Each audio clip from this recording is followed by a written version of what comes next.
back again for the second time today. But today, though, I actually have with me the Boundless Brains campaign visionary for this, Kevin Craig West. So thank you for joining me so we can have this talk and be a little more intimate about our partnership and what you hope to get out of this. But I'm going to let you introduce yourself and then we're going to get this conversation started.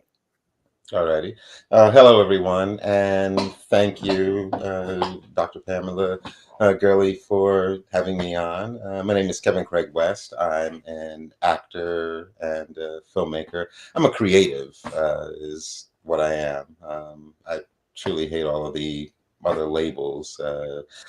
Anyhow, I saw a wonderful interview on CBS Morning show of Dr. Ibram X. Kendi, and it was about the graphic novel of Stamped from the Beginning. Um, and before the interview ended, I ordered a number of the books and to give as gifts, and selfishly kept one for myself, and was just blown away by it. It was entertaining, it was informative, it was uh, uh, angering, it was a number of things, but it was something that I truly believe that should be shared everywhere. And I certainly want, those that I think should know a thing or two about our real stories. I'd love for them to read it. So anyway, I then had the great fortune of attending a screening of the Netflix documentary of the same title, Stamped from the Beginning. And it was a screening that had the director and producer and writer and a number of the producers there.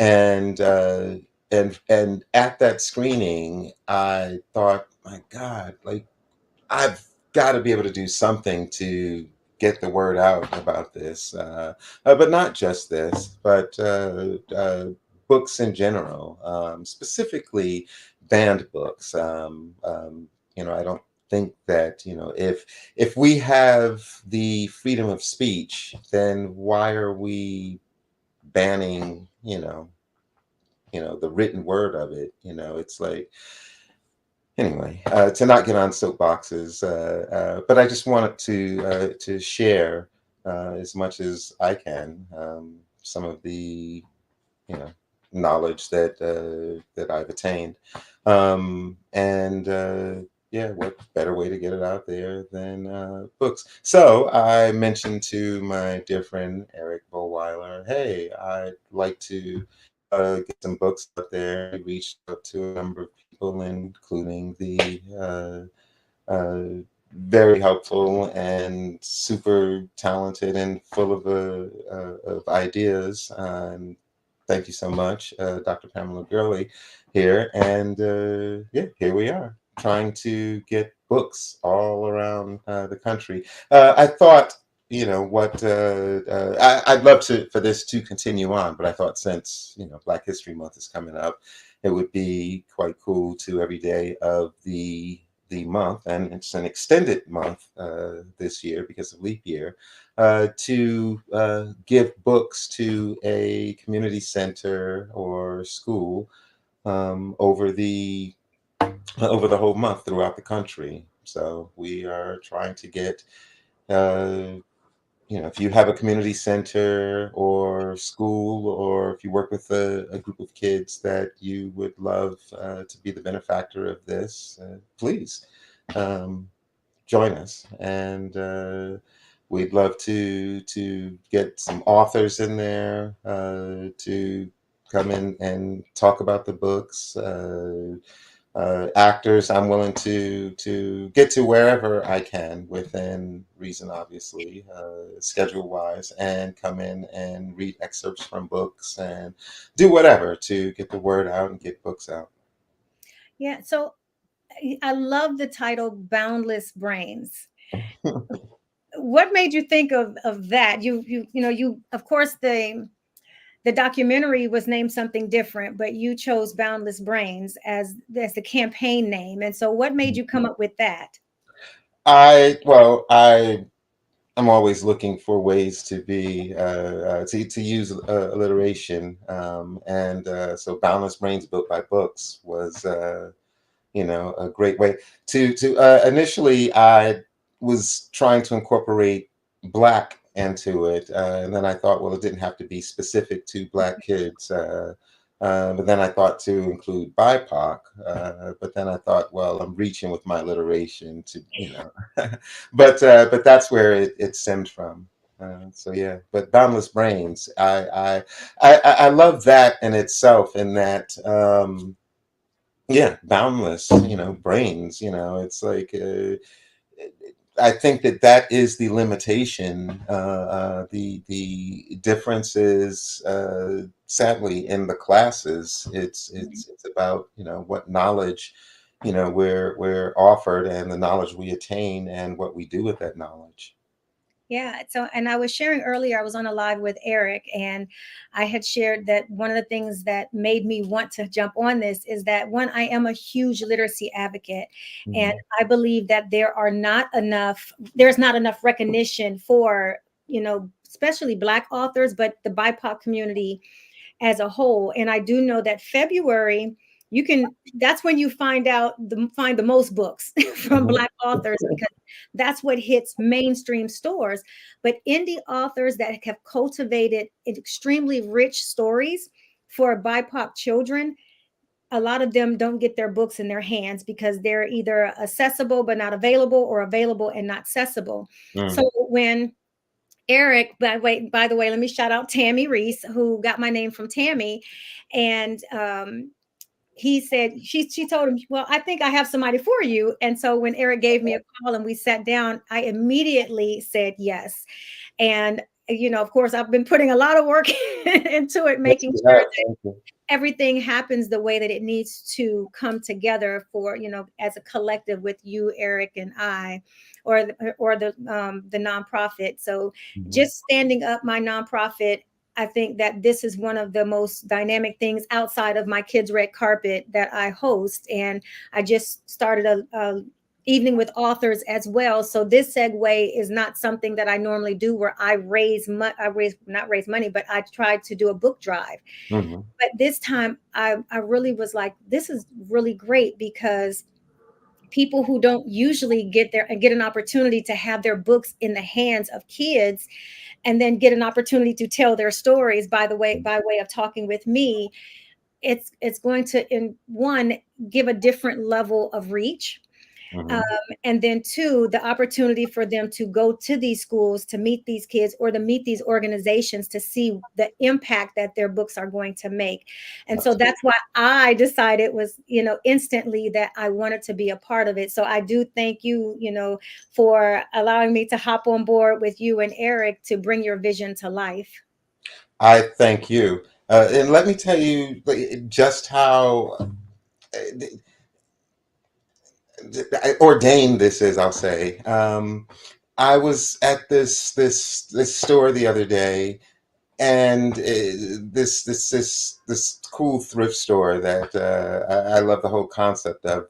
It's like these, totally off topic, that these people buy pallets of returns and then like resell. Anyway, so I was in this store, marveled at all of the junk that's there, and I reach my hand into a bin and pull out a book, and it's stamped from the beginning. And I was like, no freaking way. This is like, what?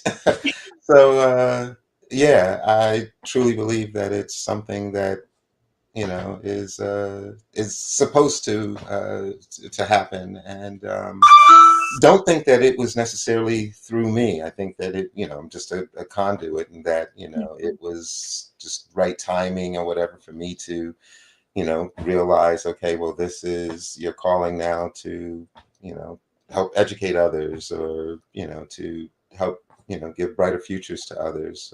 It was books that were my escape, my entry into the world beyond where I lived. I grew up in inner city, and at the time I didn't know it was inner city. I was uh, uh, yeah, I loved where I grew up. I had wonderful friends, and didn't know that I was poor, or didn't know any of that until I experienced the culture shocks later in life. However, books though just gave me just so many just thoughts of being, and it.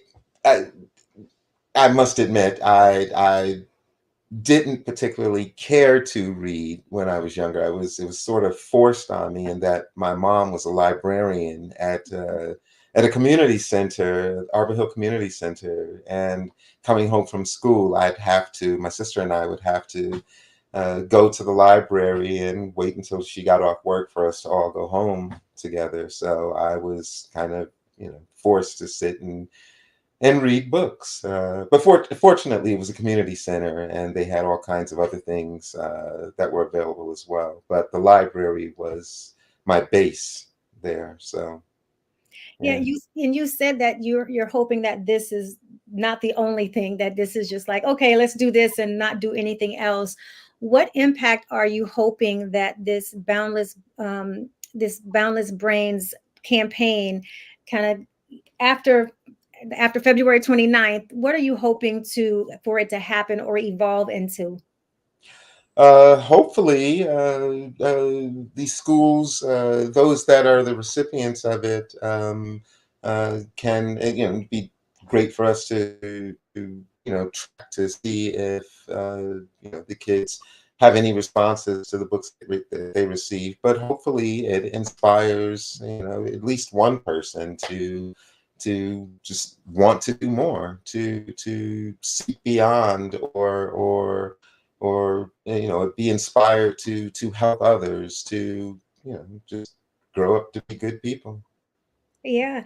I mean, and I can imagine that even being in the library, and thankfully, there was more things to do in the community center, but um, as an actor and a producer, reading is so fundamental, and it's not just being able to read scripts, but being Mhm. able to interpret the emotions behind it. And I think that's what people often think, that, oh, I'm literate so I can read, but literacy expands beyond, it's being able to connect emotion to words. And so Mhm. I love that, you were a reader then. Are you as much as a reader now, or do you not have as much time? I Oh, sadly, I have, oh my God, a number of scripts that I have to read. I have scripts that I have to read for friends that um, I really, really want to get to and will get to, but I have things that I have to read, for auditions. I was going to say, sadly, just received an audition that I have to get in either tonight or early in the morning. But not sadly, but it's so yes, I'm constantly reading. Short answer. Yes, as I said, I just picked up the original book, stamped from the beginning, which does not have pictures like the graphic novel that I initially read. Um, so I've got a lot of reading to do with that. But yes, I love to read. I love watching movies as well, but reading, I get to create the movies in my mind. So yeah. Yeah. Yeah, and I'm sure that makes you a much better producer, because you can see things differently, because things play in your mind as you hear words. Mhm. I'm like that when I read books. It's like I zone out, and for me to like a book, it has to play like a movie or in my head. Right. The only Right. way, because if I that way, that's my way of losing myself into whatever it is that I am reading, and Mhm. that to me separates the good books from the great books, because I think every book is good because you gain some level of knowledge, but great books make you escape. I Yeah. like that take. I like that. Yes. And so so what's next? what's coming up next for you? How can people connect with you, support the things that you're doing? And then, of course, I would talk about how they can support and, donate books to our campaign. Mhm. Well, in addition to this wonderful campaign, I am also another brain acronym, or it doesn't have the same alliteration, though. But I have a program that I'd like to get going this summer. The acronym is ACTION, and it is a camp to innovate our noggins, Mhm. ACTION. And it's a filmmaking camp where school age kids will get paid to learn filmmaking and produce content. Oh, that is amazing. Yeah, so Okay. that was one of the things that spoke of in the meeting last night with the Albany Black Chamber, and so looking forward to all of these wonderful things coming to fruition to help give back and get some folks being creative. Yes. And so while people are being creative, for our authors that are out there, if you would like to, of course, take up, donate books to our cause. All you have to do is go to the, of course, bit.ly to make it shorter, but Boundless Brains book donation. If you would like to donate books, it can be 5 books, it can be 10 books. If you want to do 29 books, it's your call. But this right here would take you to the in-kind donation form, where once you complete it, you'll get a thank you letter for, your contribution. You'll also get a link for an author interview with me on our YouTube channel. And then you also will get the address of where you can send your books. And so you would know the organization. One thing that we have been very conscious about is trying to keep wherever the authors are, keep them as close as possible to where they can ship. So that, when the time comes and you can actually show FaceTime there or interact with the organization or the kids, because we definitely want you to be able to make more than just a book impact at that organization. And so there, that's the link of where you need to go to fill things out. And we definitely appreciate it. The other thing, I think we probably need about maybe 5 or 6 more organizations to meet our 29 organizations. If you have an organization, whether it's an orphanage, if it's an education nonprofit, a library, a community center with a library that needs books, let us know. You can send an email to lit4reading, LITFOR reading at BGBB Literacy Foundation, and we'll make sure that you're added to our list of where you can get books. Just make sure you have a address and a point of contact, so our authors would know exactly where and who to send the books to. So thank you so much to authors right now. Thank you so much for the donations and contributions. And I'm looking forward to speaking one-on-one with each of you. Um, and thank you so much, Kevin, for taking time out of your busy schedule to pop on and have a conversation about the vision that you have wanted to create with the Boundless Brains. Well, thank you so much. And I want to give a quick shout out to my family in Miami Beach, BB Andretti, who graciously donated 1,000 of her books to this event. So thank you, thank you, thank you. Thank you. That is absolutely amazing. We certainly thank you. Thank you. And they're going to go to some amazing organizations. And it's contributions like that is going to make a significant impact to the BIPOC community, especially the marginalized communities who don't always have access to, again, books curated specifically for Black and Brown children. So again, thank you so much. And of course, you all be able to replay, hit that subscribe button, share the links. If you know an author that you think that would want to donate books, share it with them as well, because the more the merrier. And we don't necessarily have to stop at February 29th. That's our goal. But I think it's important that if we have the opportunity to continue to send books to organizations, that's exactly what we're going to make sure and do. You all have an amazing week, and thank you so much. Thank you again, Kevin, for everything. And thank you. All right. Bye bye. Blessings.